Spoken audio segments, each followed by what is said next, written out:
ओम श्री गणेशाय नमः। ओम श्री सरस्वत्यै नमः। ओम श्री गुरुभ्यो नमः। श्रुतिस्मृतिपुराणानामालयं करुणालयं नमामि भगवत्पाद शंकरं लोकशंकरं शंकरं शंकराचार्यं केशवं बादरायणं सूत्रभाष्यकृतौ वन्दे भगवन्तौ पुनः पुनः। ईश्वरो गुरुरात्मेति मूर्तिभेदविभागिने व्योमवद्व्याप्तदेहाय दक्षिणामूर्तये नमः।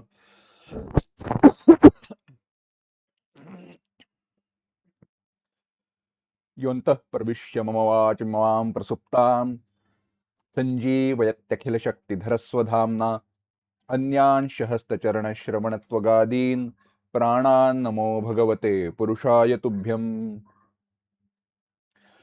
सच्चिदानन्दरूपाय विश्वोत्पत्त्यादिहेतवे तापत्रय विनाशाय श्रीकृष्णाय वयं नमः।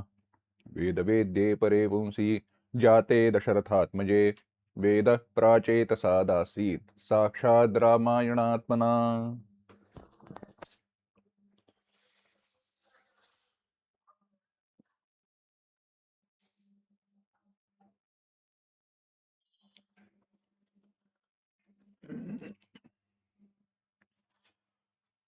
ऋग्वेदातल्या 10व्या मंडलातलं 129व्या क्रमांक जे सूक्त आहे, नासदीय सूक्त, त्या सूक्ताचा आपण विचार करतोय, चिंतन करतोय. नासदीय सूक्ताचा विचार करत असताना, चिंतन करत असताना पहिल्या सत्रामध्ये म्हणा, भागामध्ये म्हणा, आपण काल त्याचा उपोद्घात केला, त्याची एक मीमांसा केली की ते का, कशासाठी, त्याच्यात काय सांगितलंय, आणि जे चिंतन केलं त्याचा एक थोडा सारांश आणि अजून काही मुद्द्यांचा विचार करून आपण पहिल्या मंत्राच्या चिंतनाला आरंभ करणार आहोत. जे आपण चिंतन केलं त्यामध्ये विचारच सोयमीदृशः, तो असा विचार केला पाहिजे. आणि तो कशासाठी केला पाहिजे? कारण तो विचार केला तरच मोक्षाची प्राप्ती आहे, बंधातून मुक्ती आहे. चिंतनाच्या मागचं प्रयोजन एक लक्षात घ्या. आपण मुद्द्यांच्या दृष्टीने पाहू म्हणजे लक्षात ठेवायला सोपं जाईल. हे सर्व चिंतन का करायचं, हे का अभ्यासायचं? तर बंधातून मुक्त व्हायचंय म्हणून. नाहीतर काही अभ्यास करायची आवश्यकता नाही, आपण सुखाने झोपावं, आनंद घ्यावा, काही गरज नाही. पण जिथे बंधाची जाणीव झालेली आहे त्या ठिकाणी त्या अविचार कृतो बंधा विचारेण निवर्तते असं जेव्हा म्हटलं, जे सांगितलं, तर अविचारामुळे अविवेकाने निर्माण झालेला बंध दूर व्हायचा असेल तर विचार केला पाहिजे. पण मग विचार करायचा तर कसला? तर तो जो अविचार ज्याचा झाला आहे त्याचा. मग कशाचा झालाय?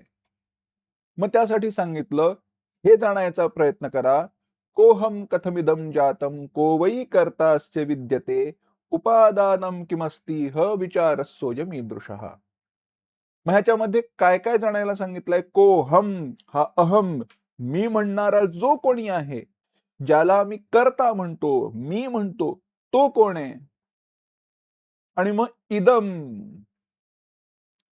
हे जग, कथम जातम, कसं निर्माण झालं, कोवई कर्ता असे विद्यते, ह्याचा कर्ता कोण आहे, आणि उपादानम किमस्ति ह, याचं उपादान कारण काय आहे. हे सर्व प्रश्न आपल्या व्यावहारिक अनुभूतीतून किंवा अनुभवातून निर्माण झालेले आहेत. रस्त्याने जात असताना झालं असं, आता कसं उदाहरण घ्यायचं, कारण आता जे उदाहरण सांगतोय ते आत्ताच्या आपल्या अनुभवातलं नाही, तरी देखील सोपं सांगतो. सकाळी लवकर निघालो होतो, ट्रेन पकडायची होती.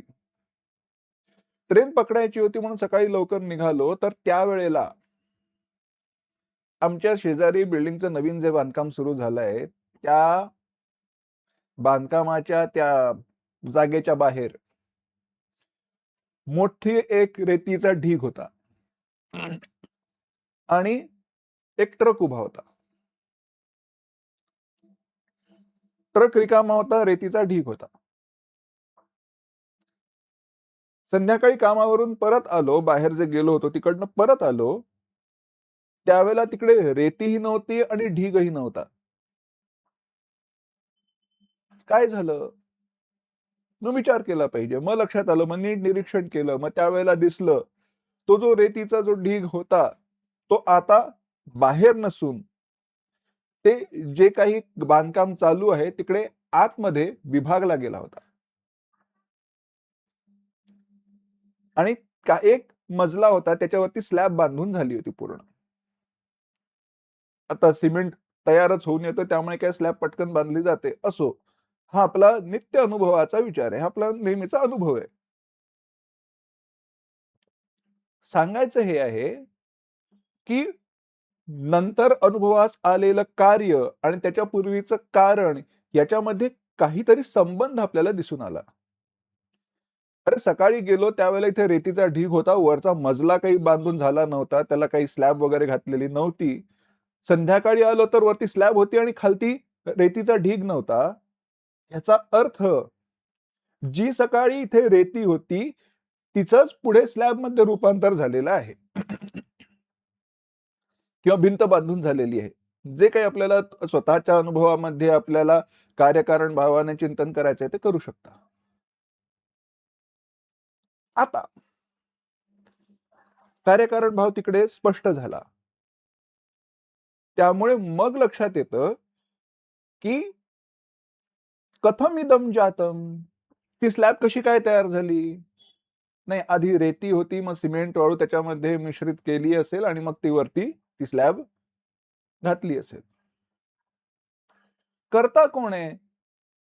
कोवई करता असे विद्यते. त्याचे ते कामगार वगैरे सगळे जे आहेत त्यांनी ते बांधलं. आणि मग ते कसं बांधलं, कशाने बांधलं? तर त्या रेतीने बांधलं. तर आपल्याला सगळ्याची उत्तर कळली. आपली चौकस बुद्धी जी आहे ती शांत झाली. त्यामुळे एखाद्या वस्तूच्या, पदार्थाच्या उत्पत्तीमध्ये, निर्मितीमध्ये आपल्याला काहीतरी कार्यकारण मीमांसा तिकडे दिसून आली, पण तिचा विचार करत असताना आपण वस्तूच्या उत्पत्तीचा विचार करतोय. मी कोण आता ह्याचा विचार करत नाहीये. 3 प्रश्न विचारले गेले. हे कसं झालं? हे कोणी केलं? आणि हे कशापासून निर्माण झालं? आता अजून सोपा एक दृष्टांत घेऊ. सोन्याचे अलंकार, दागिने आपण घडवतो. तर सोन्याचे अलंकार, दागिने घडवत असताना त्याच्यामध्ये होतं असं, उपादानम किमस्तीह, ते सोन्यापासून तयार झाले. कसे घडवले? तर ते काय त्याला पातळ केलं असेल, ते वितळवलं असेल सोनं, मग ते त्या मुशीत भरलं असेल. सगळ्या गोष्टी येतात. कोणी बनवलं? तर सोनाराने घडवलं. असो. सगळं आपल्याला कळलं. पण ज्या पदार्थांच्या उत्पत्तीच्या पूर्वी आता नीट लक्ष देऊ नये का? ज्या पदार्थांच्या उत्पत्तीच्या पूर्वी आणि विनाशाच्या नंतर आपण आहोत, अशा पदार्थांच्या उत्पत्ती, स्थिती, प्रलयाचा विचार, निर्मिती, निर्मितीचं कारण आणि तिचा विनाश त्या वस्तूचा, या सगळ्याचं चिंतन आपल्याला करता येतं. कारण पारिभाषिक शब्दामध्ये त्या पदार्थाचा प्रागभाव, प्रध्वंसाभाव हे दोन्ही आपण जाणतो. आता हे काय? प्राक अभावः, प्रागभावः, प्रागभाव. उत्पत्तीच्या पूर्वी त्या पदार्थाचं नसणं, त्या पदार्थाचा जो अभाव आहे त्याला प्रागभाव म्हणतात. आणि विनाशानंतर त्याचा झालेला जो अभाव आहे, त्याचं जे नसणं आहे त्याला प्रध्वंसाभाव म्हणतात.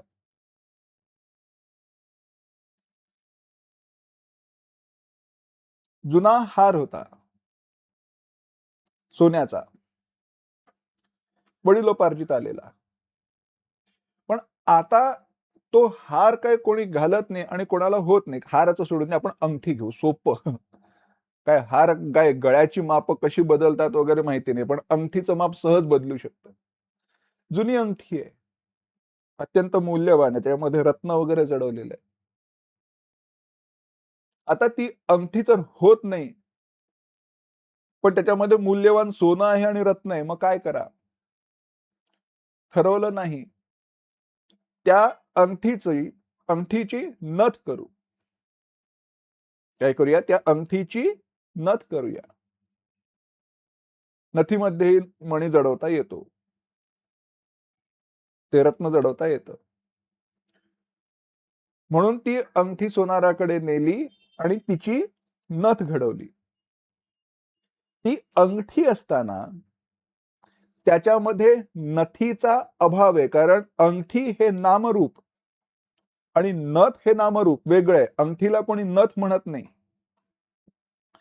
त्यामुळे अंगठी अंगठी असताना त्यामध्ये नथीचा अभाव आहे.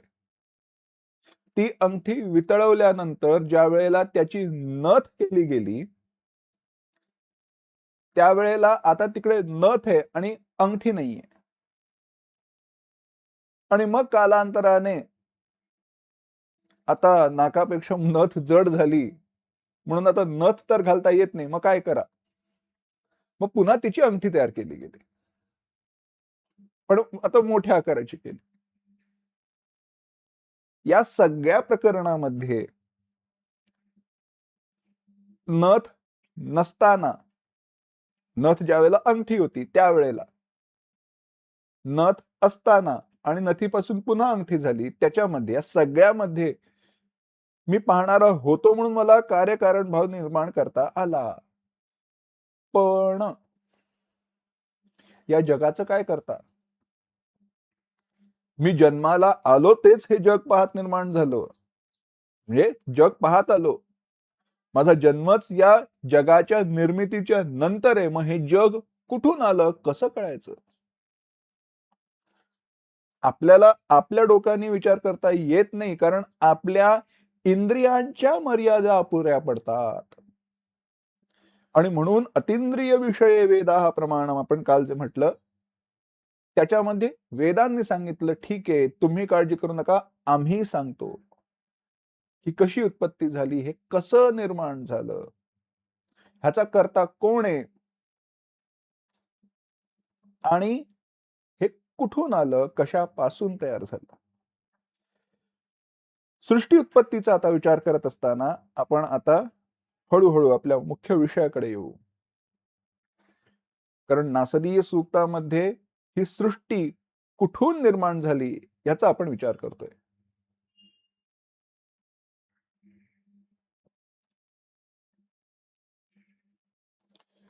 तर हे जग निर्माण झालंय, या जगाचं निरीक्षण करू. अनेक पारिभाषिक विचार येणार आहेत, त्या त्या ठिकाणी मी त्यांचा विस्तार करणार आहे. पण तो विस्तार होत असताना मूळ मुद्दा फक्त विसरू देऊ नका. सृष्टी उत्पत्तीचा आपला विचार चालू झालेला आहे. आपण अजून पहिल्या मंत्राला स्पर्श केलेला नाही, पण आपल्या सामान्य बुद्धीने सृष्टीच्या कारणाचं कसं अनुमान आपण बांधतो आणि ते बांधत असताना किंवा त्याचा विचार करत असताना कोणकोणत्या मुद्द्यांचा विचार करावा लागतो, याची मीमांसा आपण करणार आहोत.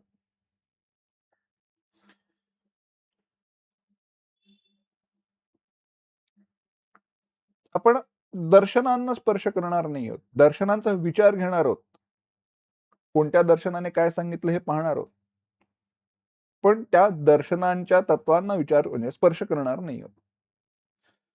मला सोपं सांगा, काहीच नव्हतं, काहीच नव्हतं म्हणजे काहीच नव्हतं, पूर्णपणे अभाव होता. त्या अभावातून काहीतरी निर्माण होऊ शकतं का? तर याचं उत्तर नाही असं आहे.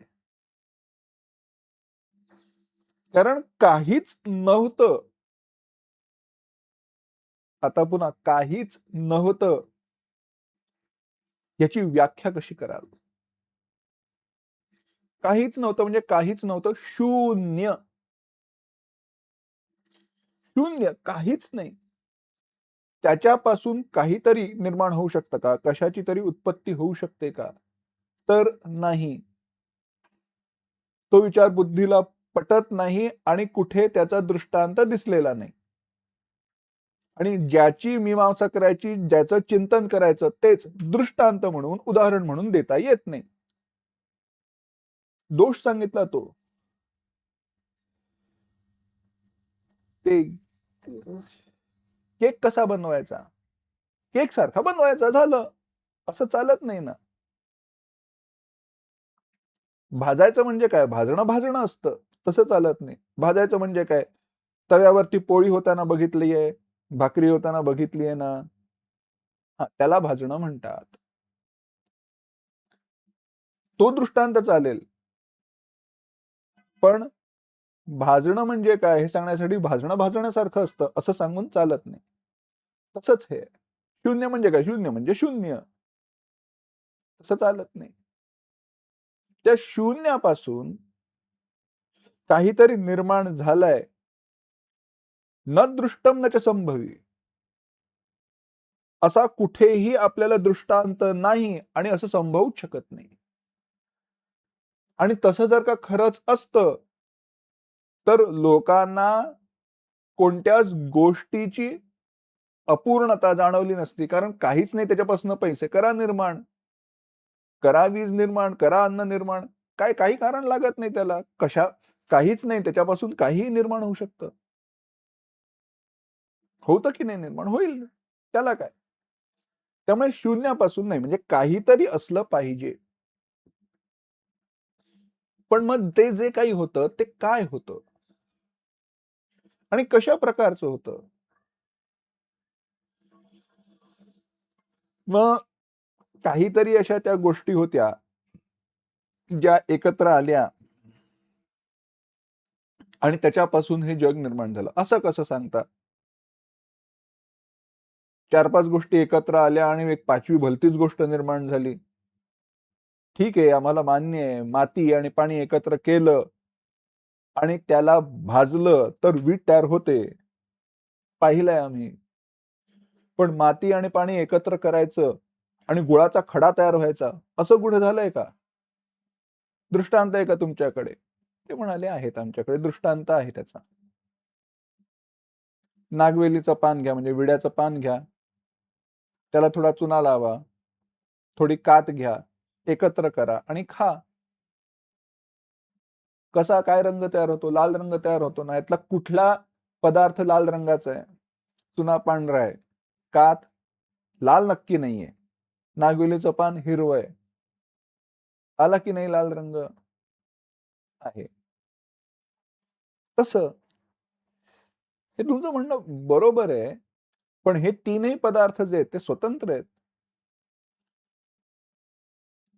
ते तरी आले कुठनं? उपाय अपुरा पडला. उपाय म्हणजे उत्तर अपुरं पडलं. अन्य म्हणाले, "नाही. हे सगळं निर्माण झालं, पण कसं आहे, समोर ते आंब्याचं झाड आहे ना, त्याला आता आता कैऱ्या गेल्या, पण दशेरा वगैरे चालू आहे. आता पावसाळ्याचे दिवस आहेत म्हणून म्हणतो. असो, झाडाची बी घेऊन या. हां, ही घ्या. सांगा आता ह्याच्यात झाड आहे का आंब्याचं, बोराचं, नारळाचं आहे का झाड? नाहीये. कुठे आहे झाड? दिसत नाही. झाड दिसत नाही. एक काम करा, जा जमिनीमध्ये पेरा लावा. येतं की नाही झाड? येतं. झालं काय? काय बदललं? काहीच नव्हतं त्यातून झालं का नाही? तर बीज रूपाने होतं. त्यामुळे त्या पासून, त्या बीजापासून तो वृक्ष निर्माण झाला. बरोबर आहे. कळलं. पण ते बीज आलं कुठनं? कोणी निर्माण केलं? कारण ती बी तयार व्हायची असेल तर आधी झाड पाहिजे. मग ते झाड ज्याच्यापासून बी तयार झाली, ते आलं कुठनं? गडबड आहे. म्हणाले, "नाही, नाही. काय होतं, त्या फार, फार वर्षांपूर्वी अगदी आधी काही नाही, सगळं असं ते एकत्र होतं, काहीच नव्हतं." अच्छा, काहीच नव्हतं. त्याच्यापासून तयार झालं. पण ते कसं? नाही, त्याच्यामध्ये विकार निर्माण झाला, परिवर्तन निर्माण झालं. ते सगळं बदलत गेलं, विकार असा होत गेला आणि त्याच्यापासून हे सगळं जग आलं. आधी सगळं एकसारखं होतं. एक घट्ट एकजिन्नसी असा पदार्थ होता. त्याच्यामध्ये स्फोट निर्माण झाला. सगळं काही वेगवेगळं झालं. मग सगळे वेगळे झालेले पदार्थ एकमेकांशी वेगवेगळ्या प्रकारे मिसळले आणि त्यातून हे सगळं विभिन्न असणारं जग निर्माण झालं. बरं आहे, परंतु एकजिनसी असणारा तो जो काही पदार्थ होता ना, तो स्वतःहूनच फुटला का कोणाच्या प्रेरणेने फुटला? आणि त्याला कसं कळलं, कसं एकमेकांशी मिश्रित व्हावं? आणि तो जो काही पदार्थ होता, तो तरी कुठनं आला? आपण अनेक विचार प्रवाह आता पाहिलेत. पण यातून स्पष्ट उत्तर सापडत नाही. यात काही जे काही विचार सांगितले त्यामध्ये दर्शनांची प्रतिबिंब आहेत. त्या दर्शनांनी त्यांचं समर्थन केलेलं आहे. परंतु तो विचार आपल्याला करायचा नाहीये. आपल्याला विचारच स्वयमीदृशा कसा विचार केला गेला हे पाहायचंय. मग सृष्टी उत्पत्तीच्या सापेक्षतेने भिन्न-भिन्न मतं मांडली गेली. विचार मांडले गेले. आता ते आपण सदृष्टांत पाहू. एकांनी सांगितलं नाही. हे संपूर्ण जे काही जग आहे ना, ते शून्यापासून निर्माण झालं. बौद्ध दर्शनाचा विचार आहे. बौद्ध दर्शनाने सांगितलं की शून्य आहे ना, त्या शून्य काहीच नव्हतं. त्याच्यापासून हे जग जे निर्माण झालंय, ते देखील अनित्यच आहे. नाहीच आहे, काहीच नाहीच आहे. पण तसं होत नाही. कारण शून्यापासून जगाची उत्पत्ती पाहिली जात नाही. शून्यापासून काही निर्माण होत नाही. सच्च सद हेतुकम नास्ति, सद हेतुकम असत कुतः. म्हणजे काय? सतापासून सताची उत्पत्ती होऊ शकत नाही. तर असतापासून सताची कशी होईल? आता हे नवीन काय प्रकरण आहे? धीर धरा. सत म्हणजे काय? असत म्हणजे काय?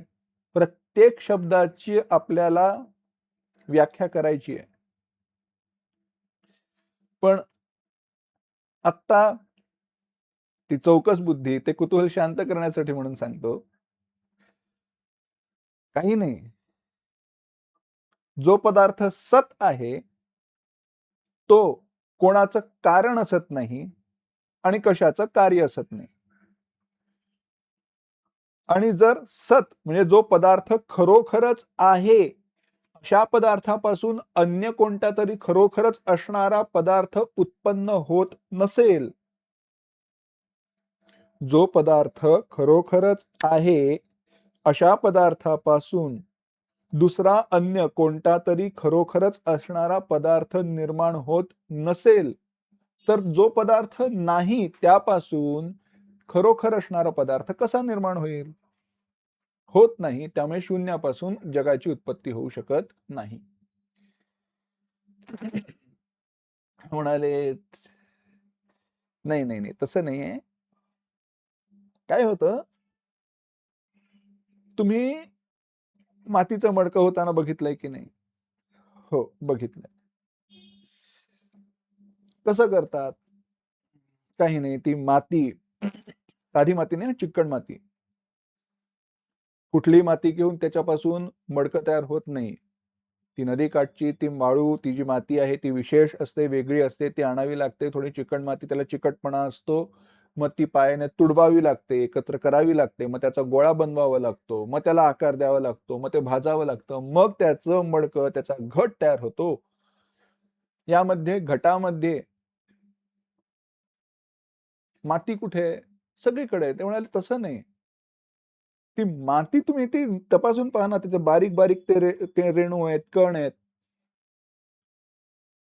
ते आहेत का तिकडे मडक्यात? नाही, त्यांचं रूप बदललं. त्यामुळे ते जे कार्य निर्माण झालंय, जे काही तयार झालंय, ते त्याच्या कारणामध्ये नव्हतं. पण ती कारणं एकत्र येऊन अन्य नवीन एक पदार्थ निर्माण झाला किंवा निर्माण झालेला पदार्थ हा स्वतंत्र आहे, त्याची सत्ता स्वतंत्र आहे. तसंच हे जग, अनेक जे पूर्वी पदार्थ ते रेणू, अणू, त्रेणुक, न्याय आणि वैशेषिकांनी सांगितलं. ते सगळे पदार्थ असे एकत्र आले आणि त्याच्यापासून हे जग निर्माण झालं. म्हटले ठीक आहे. पण त्यांचं अस्तित्व ते आले कुठनं? आणि एकत्र करणारा कोण आहे? होत नाही, स्पष्ट सांगता येत नाही. त्याच्या मर्यादा राहतात. म्हणाले नाही, नाही, नाही. ते जे कार्य आहे ना, ते कारणामध्ये होतं. सत्कार्यवादाचा विचार. फक्त दिसत नव्हतं, ते व्यक्त झालं. अच्छा. हे पटतं, हे मान्य आहे. चिखल असताना, ती माती असताना त्याच्यामध्ये मडकं दिसलं नाही, पण त्याला नंतर नामरूप प्राप्त झालं, त्याच्यातून व्यक्त झालं. सोन्यापासून अलंकार निर्माण होता नाही, तेच झालं. बीजापासून तरु होता नाही, तेच झालं.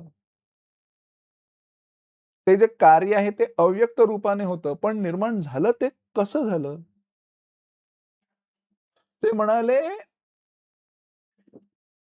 ते जे काही कारण होतं, त्याच्यामध्ये विकार निर्माण झाला.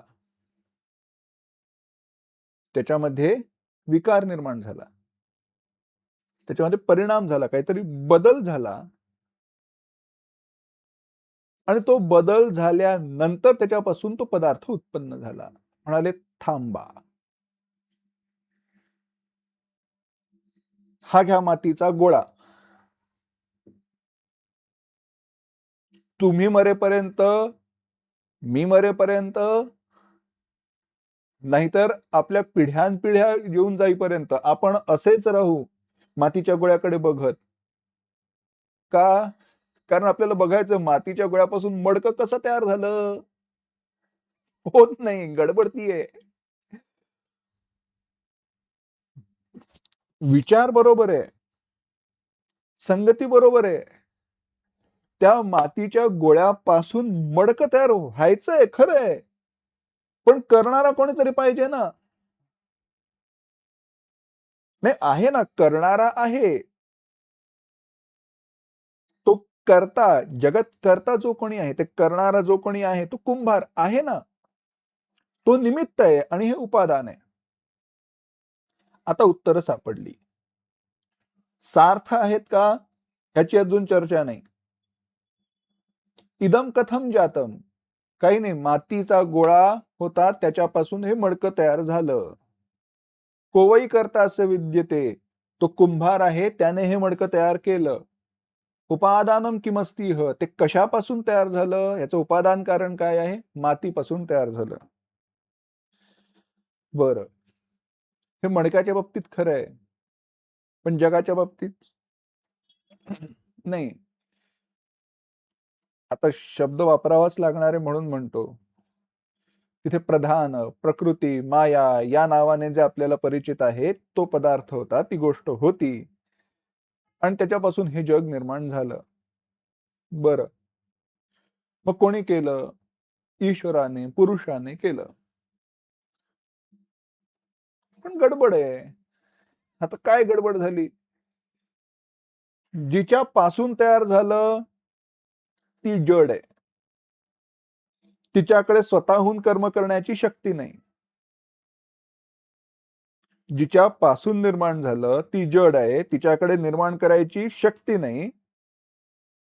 आणि जो करतो, असं म्हटलंय, तो अकर्ता आहे. त्याच्यापासून काही तयार होत नाही. आता काय सांगता? ते म्हणाले, "नाही, असं असतं, असं असतं असं नाही."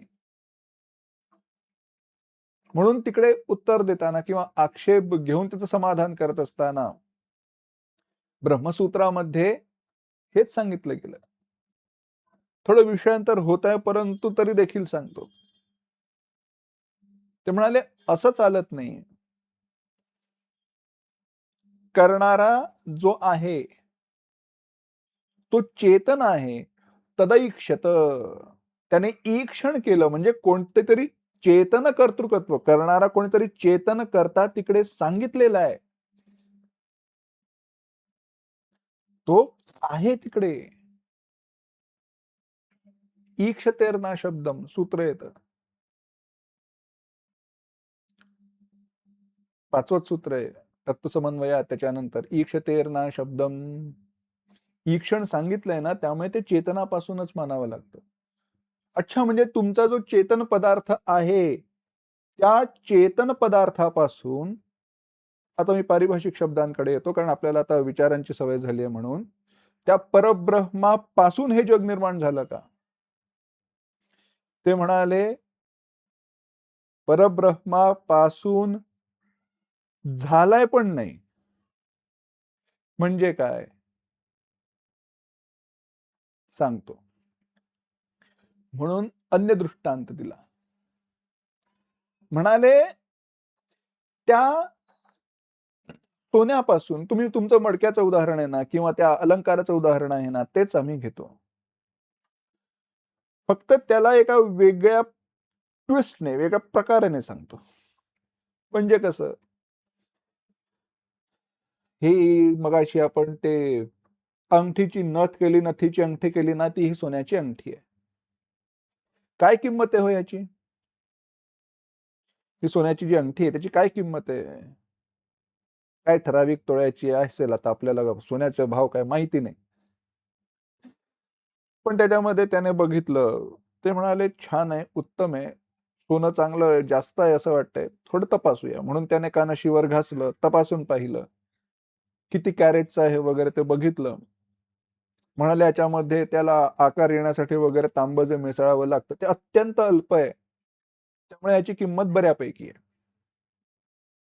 ते म्हणाले, "पण तुम्ही मला सोन्याची किंमत नाही नका ना सांगू, मला अंगठीची किंमत हवी आहे. तुम्ही मला सोन्याची किंमत का सांगताय?" मी विचारतोय तुम्हाला ह्या अंगठीची किंमत काय आहे आणि तुम्ही मला सोन्याची किंमत का सांगताय? तो सोनार आपल्या तिकडनं त्या दुकानातनं आधी हाकलून देईल. आलं का लक्षात? किंमत पाहत असताना आपण सोन्याची किंमत करतो. म्हणजे अंगठी असताना देखील ते सोनंच असेल, तर सोने सोनेपणा उणे न येताची झाले लेणे. सोन्याला सोन्याचा सोनेपणा कमी न होता त्याचा जर का अलंकार, त्याची अंगठी तयार झाली असेल,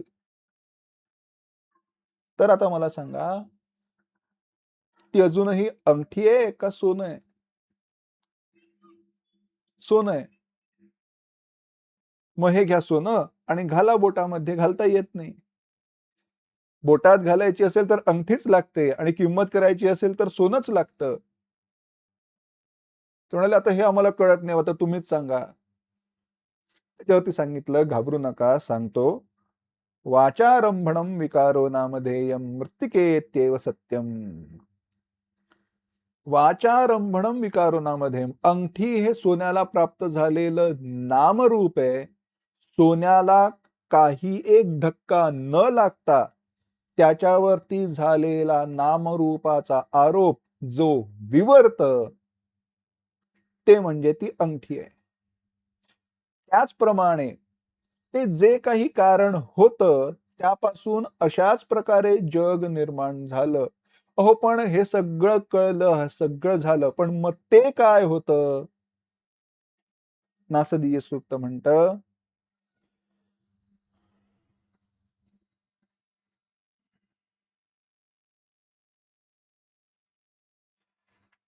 नासदासी नो सदासी तदानीं नासीद्रजो नो व्योमा परो यत् किमावरीवः कुहकस्य शर्मन् अंभः किमासीद् गहनं गभीरम्. नासदीय सूक्ताने ज्या वेळेला वर्णन केलं त्यावेळेला त्या ऋषीच्या, त्या द्रष्ट्या ऋषीच्या, आता प्रतिभा म्हणावी का कसं म्हणावं, कौतुक करावं तेवढं थोडं आहे. ती उद्घोषणा करणं, लक्षात घ्या, हे ठासून सांगणं, यासाठी लागणारं धैर्य आहे, त्याचा जोपर्यंत आपण विचार करत नाही, मनन करत नाही, तोपर्यंत ते आपल्या लक्षात येत नाही. म्हणाले काय, तदानीम त्यावेळेला, तदानीम त्यावेळेला, काय ते कुठे, त्यावेळेला म्हणजे कधी, त्यावेळेला म्हणजे ज्या वेळेला कोठेच नव्हते, काहीच झालं नव्हतं, कारण आपल्या सृष्टीच्या कारणाचा विचार चालू आहे. हे जग कुठनं उत्पन्न झालं, कधी उत्पन्न झालं, याचा विचार चालू आहे ना. त्यावेळेला तदानीम काय म्हणाले, सद न आसीत, सत नव्हतं, नो सत आसीत, सत न आसीत. आता मी एक एक वाक्य सांगतोय, त्याचा अर्थ सांगणार आहे आणि प्रत्येक वाक्याचा विस्तार आपण पुढे करणार आहोत. म्हणाले त्यावेळेला सत नव्हतं. अच्छा, तदानीम सत न आसीत, त्यावेळेला सत नव्हतं. मग असत होतं का,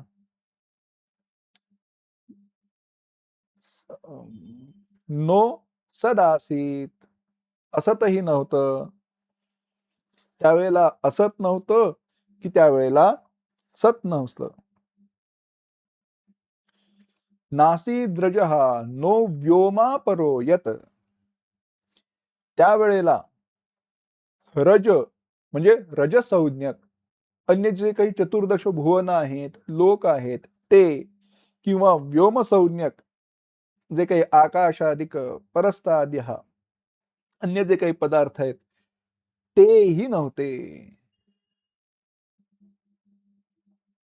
अरे,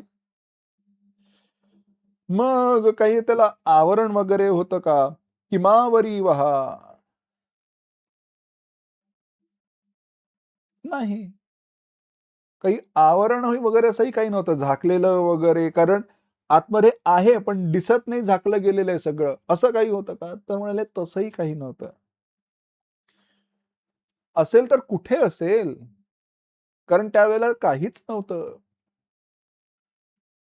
म्हणजे काय, ऐका, त्यावेळेला काहीच नव्हतं. जर का काहीच नव्हतं तर ते जे आवरण आहे त्याच्यासाठी जागाही नव्हती, मग ते असेल कसं. आणि याहूनही पलीकडे आम्हाला सांगा, आवरक पदार्थ जो आहे तो आवरक पदार्थ जो आवरी आहे, म्हणजे ज्याला आवरण घालायचंय, तो पदार्थ असेल तर असतो. आमच्याकडे उशीच नाही तर खोळ कुठनं येणार, आणि खोळीला खोळ तरी का म्हणणार जर त्याच्यात उशीच नसेल तर. त्यामुळे कुहकस्य शर्मन,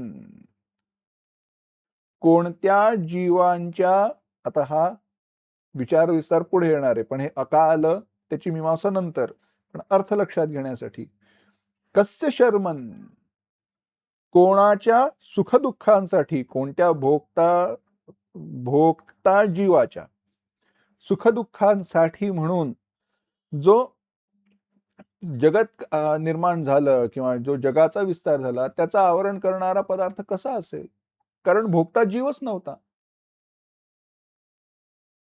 आणि असं असेल तर प्रलय झाला होता असं म्हटलं तर, किम गहनम गभीरम अंभः आसीत, किमासीत अंभ किमासीत गहनम गभीरम. मग त्यावेळेला ती प्रलयामध्ये त्या जलामध्ये जाणारी पृथ्वी, प्रलय काळाचं जे जळ आहे, पाणी आहे. आपण वराहावताराची कथा मानतो. म्हणजे पाहतो, ऐकतो. ती पृथ्वी कुठे होती? त्या प्रलयाच्या त्या जलामध्ये होती. मग तिच्यातनं त्याचा उद्धार केला पृथ्वीचा भगवंतांनी. मग तसं ते पाणी होतं का? ते म्हणाले ते देखील नव्हतं. अच्छा. मग काय सांगायचं आहे? आम्हाला नीट विस्तार करून सांगा. हेच आता आपल्याला चिंतन करायचंय. फार सुंदर आहे. म्हणाले काय? त्यावेळेला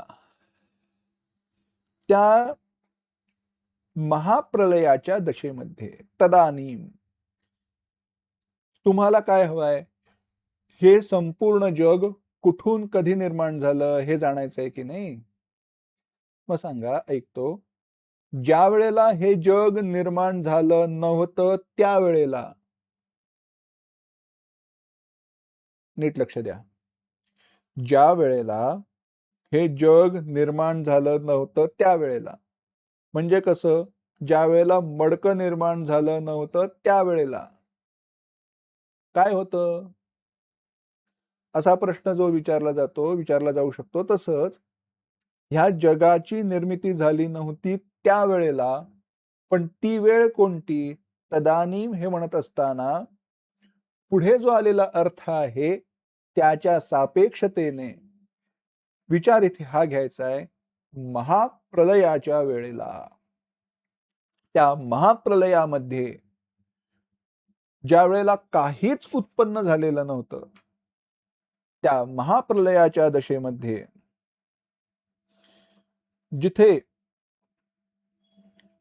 काहीच नव्हतं तिथे असत नव्हतं. म्हणाले असत नव्हतं. हां. मग हे कसं आलं? जो आपण मागे विचार केला तो शून्यवादाचा निषेध केला.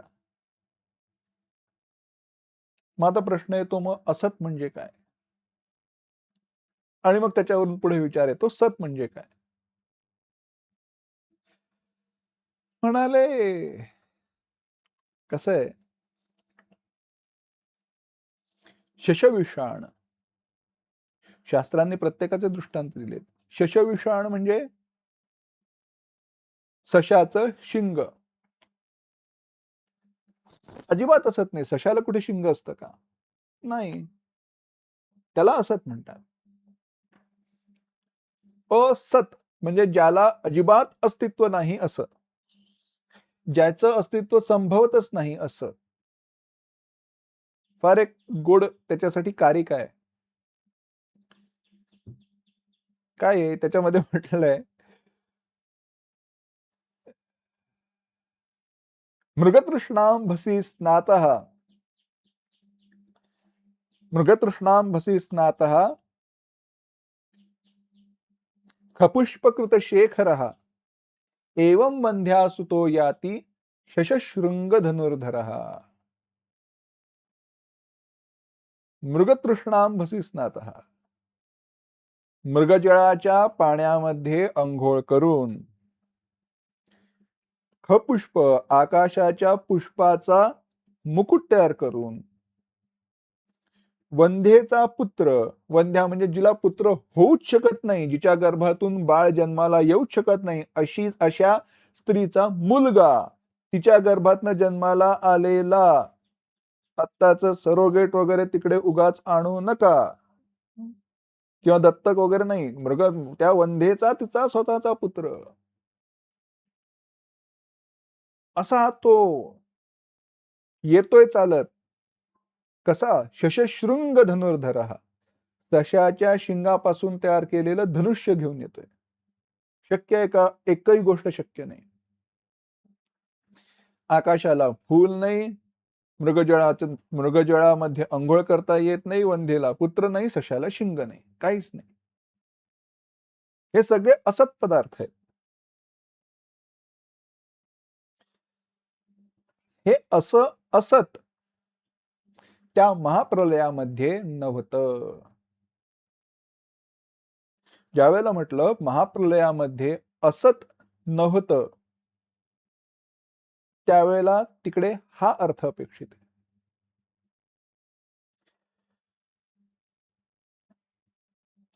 आता आहे कसं,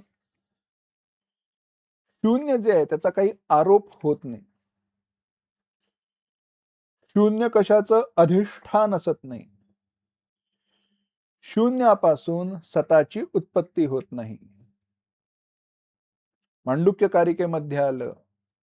आपण मागे म्हटलं, आता विचार करत असताना म्हटलं, नास्ते सद हेतुकम असत, असद हेतुकम नास्ते सद हेतुकम, सत हेतुकम असत कुतः.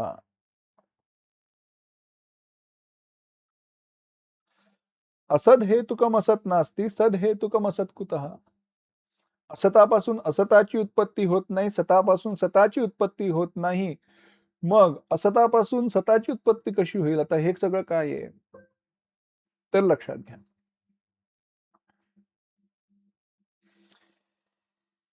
सत म्हणजे काय? ते आपल्याला आधी पाहावं लागेल. कालत्रयेपि तिष्ठति इति सत, अथवा अबाध्यत्वम सत्यत्वम अविकारित्वम. जे अबाध्य आहे, जे तीनही कालामध्ये राहतं, ज्याच्यामध्ये कधीही कोणताही विकार निर्माण होत नाही, जे कोणाचं कारण असत नाही, ज्याच्यापासून कार्याची उत्पत्ती होत नाही, असं जे काही आहे त्याला सत म्हणतात. आणि म्हणून केवळ ब्रह्म हेच सत आहे. सत्य तू सत्य तू सत्य तू विठ्ठला हे म्हणत असताना अन्य जे दोन सत्य आले त्यांचा अर्थ वेगळा आहे, त्याचा संदर्भ येणार आहे. सत्यात्मकत्वाम शरणम प्रपन्नाः, सत्यस्य सत्यम, हे दोन सत्य म्हटले, दोन सत विचार केलाय, पण त्यातला त्या त्या ठिकाणचा अर्थ काय आहे तो त्या त्या ठिकाणी पाहायचा असतो. पण ज्या वेळेला सत हे सामान्यत्वाने म्हटलं जातं त्यावेळेला अपेक्षित असणारा अर्थ, सत हे ज्या वेळेला सामान्यत्वाने म्हटलं जातं त्यावेळेला अपेक्षित असणारा अर्थ म्हणजे ज्याच्यामध्ये कोणताही विकार निर्माण होत नाही असं. आणि सत हे एकच असतं, दोन असू शकत नाहीत. एकमेवाद्वितीयम तेच असतं. अच्छा. त्यामुळे एका सतापासून दुसऱ्या सताची उत्पत्ती होत नाही, कारण दोन सत पदार्थ असू शकत नाहीत. आणि एका सतापासून दुसऱ्या सताची झाली उत्पत्ती तर एक कारण झालं, एक कार्य झालं. आणि सत ना कार्य असतं ना कारण असतं, ना कार्य ना कारण, ना हेतू ना उपादान. त्यामुळे सतापासून सताची उत्पत्ती होत नाही. जो असत पदार्थ आहे, जो अस्तित्वातच नाही, त्याच्यापासून कशाचीच उत्पत्ती होत नाही. अरे नव्हे नव्हे, अन्य असत असणाऱ्या पदार्थाचीही उत्पत्ती होत नाही. मग हे बघा, खोट्यापासून खोट्याची उत्पत्ती होईल, पण काहीच नाही पासून काहीच नाही कसं निर्माण होईल? होतच नाही. ते म्हणणं हास्यास्पद आहे.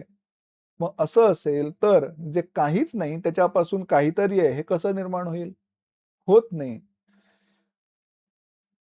पण त्यामुळे म्हणून त्या सृष्टीच्या उत्पत्तीच्या पूर्वी त्यावेळेला असत नव्हतं. असत नावाचा पदार्थ म्हणजे अजिबातच काही नाही असं नव्हतं. एकांनी हात वरती केला. विचारा.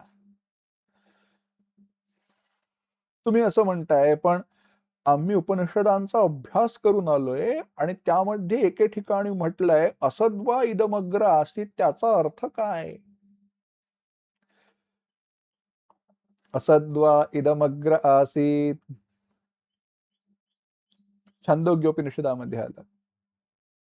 आणि पुढे जे येणारे विधान त्याच्यामध्ये तोच विचार येणार आहे. आणि ही नासदीय सूक्ताची एक विशेष भूमिका आहे. प्रस्थापित आपल्या विचारांना छेद देत धक्का लावत त्या काय एक गोष्ट आपल्याला माहित आहे म्हणून आपण त्याचा विचार करणं सोडून देतो, त्याला धक्का देत विचाराकडे प्रवृत्त करणं, हेच मनन ग्रंथांचं कार्य असतं. मननात्मक जे ग्रंथ आहेत त्यांचं. उलट वगैरे काही सांगत नाहीत, चुकीचं काही सांगत नाहीत. पण त्यांची विचाराची उपदेशाची प्रक्रियाच वेगळी असते. छांदोग्योपनिषदामध्ये संदर्भ काय आला? या सृष्टीच्या उत्पत्तीच्या पूर्वी अग्रे सृष्टे उत्पत्ते प्राक, सृष्टीच्या उत्पत्तीच्या पूर्वी, सृष्टे हे प्राक, उत्पत्तीच्या पूर्वी असद्वा इदमग्र आसीत, असद्वा आसीत, असत होतं. म्हणजे काय? त्याच्यावरती सांगितलं हे जे काही दृश्यमान प्रपंच आहे तो असत होता, तो अस्तित्वात नव्हता. श्वेतकेतू मला सांग रे, असतापासून सताची कशी उत्पत्ती होईल? त्यामुळे ते असत जे होतं ते म्हणजे हा जो प्रपंच जो आत्ता अनुभवास येतोय तो त्यावेळेला असत होता, तो अस्तित्वात नव्हता, असा अर्थ करायचा आहे.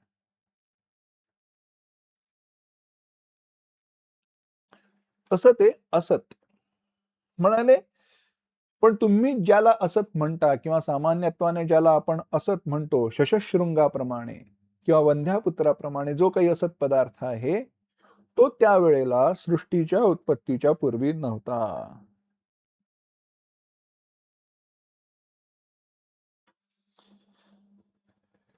मग ब्रह्म होता, आम्हाला माहिती आहे. त्या ब्रह्मापासून या सगळ्याची उत्पत्ती झाली, सतापासून उत्पत्ती झाली.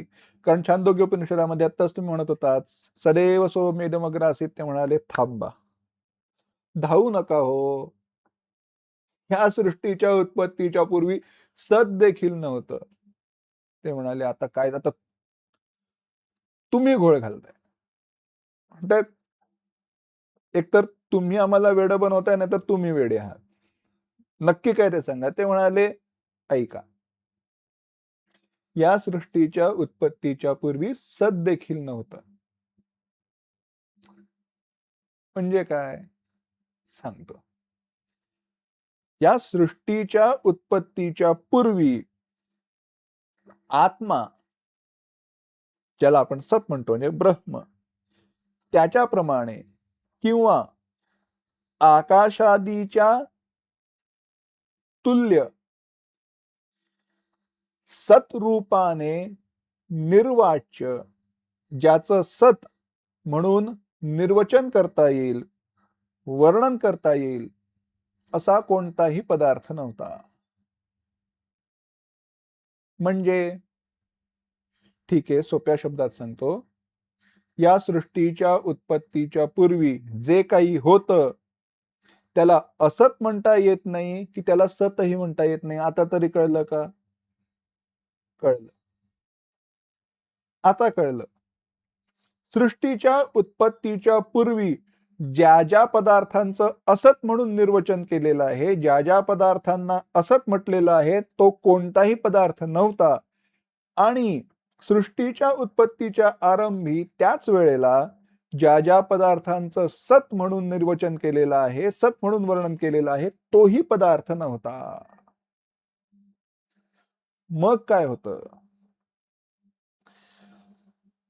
सत आणि असत या दोन्ही पासून विलक्षण असणारी, सत आणि असत या दोन्ही पासून विलक्षण असणारी, वेदांतामध्ये प्रसिद्ध असणारी, जगत कारण रूपाने जिचं प्रतिपादन अभीष्ट आहे, इच्छित आहे, अशी ती प्रकृती माया त्यावेळेला होती.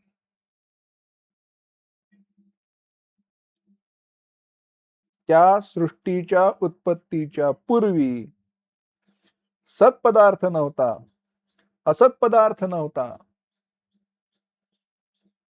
म्हणजे काय होतं, जे काही होतं त्याला सत म्हणता येत नाही की त्याला असत म्हणता येत नाही. मग असा काय आहे? आम्हाला एकच असा पदार्थ माहिती आहे, तिला माया म्हणतात. म्हणजे केवळ माया होती, ब्रह्म नव्हतं का? म्हणाले नाही नाही नाही, 2-3 मंत्र पुढे जाऊन पहा. आनीदवातम, आम्ही तिकडे सांगणार आहोत ब्रह्म होतं. पण जगत कारणाचा विचार करत असताना, जगत कारणाचा विचार करत असताना, जग कशापासून निर्माण झालं हे पाहत असताना, ते जे काही कारण होतं ते कारण म्हणजे ती माया होती. त्या मायेपासून या संपूर्ण जगाची उत्पत्ती झाली. आता म्हणाले, थांबा. त्या मायेपासून मायेपासून या जगाची उत्पत्ती झाली असं तुम्ही म्हणताय. पण प्रॉब्लेम आहे. आम्हाला माहिती आहे. मग सांगता कसं? ते म्हणाले, "तुम्ही घाई करू नका. आमचा सगळा उपदेश पूर्ण होऊ देत." प्रश्न असा आहे, मागे जो प्रश्न उपस्थित केला गेला, की मायेपासून, प्रकृतीपासून जर जगाची उत्पत्ती सांगायची झाली, तर प्रकृती जड आहे. तिच्याकडे स्वतःची शक्ती नाही. मग त्यापासून जगाची उत्पत्ती कशी संभवते? प्रपंचोत्पादनाची शक्ती त्याच्या ठिकाणी असावी लागते, तर ते शक्य आहे. कोणत्याही मातीपासून मडकं तयार होत नाही. मातीच्या ठिकाणी ती घटाच्या उत्पत्तीची शक्ती असावी लागते, तर ते होतं. भागवतामध्ये विचार केला, वर्णन केलं, तर सगळे ते पदार्थ निर्माण झाले, पण ते म्हणाले, की आम्ही एकत्र येऊन जगाची उत्पत्ती करू शकत नाही, आम्ही हतबल आहोत. मग त्या ठिकाणी ती निर्मितीची शक्ती स्वतः भगवंत झाले आणि मग पुढे निर्मिती घडली. त्या मायेच्या ठिकाणी प्रपंचोत्पादनी शक्ती नाहीये.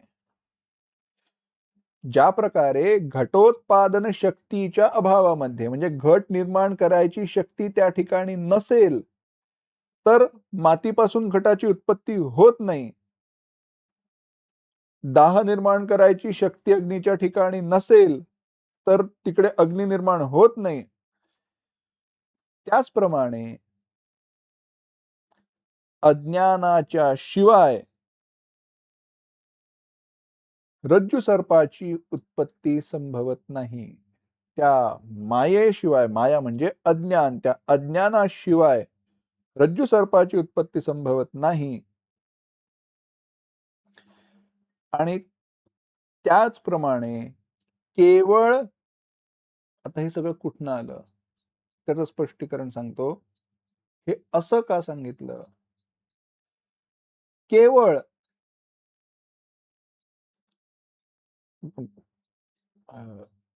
हां, माया शक्तीच्या अभावामध्ये केवळ चिदात्म्यापासून, परब्रह्मापासून प्रपंचाची उत्पत्ती होऊ शकत नाही. आणि ज्या वेळेला प्रपंचाच्या उत्पत्तीचा विचार सांगितला जातो, त्यावेळेला अज्ञानच पाहावं लागतं, परब्रह्म पाहता येत नाही. म्हणजे कसं? दृष्टांत देतो, आता उदाहरण पाहू आणि चिंतनाला विराम देऊ. रस्त्याने जात असताना अंधुक प्रकाशामध्ये त्या ठिकाणी मला साप दिसला. मी साप, साप, साप म्हणून ओरडलो. परिचित परिचित असलेला, आपल्या अत्यंत परिचयाचा प्रसिद्ध असलेला दृष्टांत असला तरी देखील सांगतो. मी साप, साप ओरडल्यानंतर ज्याच्या घरावरून जात होतो, तो घर मालक माझाच मित्र होता. तो दिवा घेऊन बाहेर आला आणि त्याने दिव्याच्या प्रकाशात बघितलं, दाखवलं, तर तिकडे दोरी होती. आता त्या दोरीपासून साप निर्माण झाला का? तर नाही. त्या मित्राने साप तयार केला का? नाही. मग मी साप तिकडे जाऊन ठेवला होता का? नाही. त्या सापाच्या निर्मितीचं कारण त्या दोरीचं अज्ञान होतं. दोरीने साप निर्माण केला का? नाही. दोरीने साप निर्माण केला नाही. त्या दोरीचं असणारं जे अज्ञान आहे, त्या अज्ञानापासून, त्या अज्ञानाच्या पासून सापाची उत्पत्ती आहे. तसंच त्या परब्रह्माच्या अज्ञानापासून, अज्ञानामुळे जगाची उत्पत्ती आहे. ते अज्ञान म्हणजेच ती माया आहे आणि प्रकृती आहे. आणि ती कशी आहे? ती सतही नाही आणि असतही नाही. या सत असताचा आणि ती सन्नाप्य सन्नापी भयात्मिकानो इत्यादी वर्णन केलेली ती जी माया आहे, त्या माया हे जगाचं कारण आहे याचा जो विचार अजून असदीय सूक्ताने सांगितलाय. आता नुकताच आपण पहिल्या मंत्रामध्ये प्रवेश केलाय. सर्व मंत्रांचा आपल्याला विचार करायचा आहे. पुढे पाहू. ओम असतो मा सद्गमय तमसो मा ज्योतिर्गमय मृत्योर्मा अमृतंगमय ओम शांती शांती शांती हरि ओम श्री गुरुभ्यो नमः हरि ओम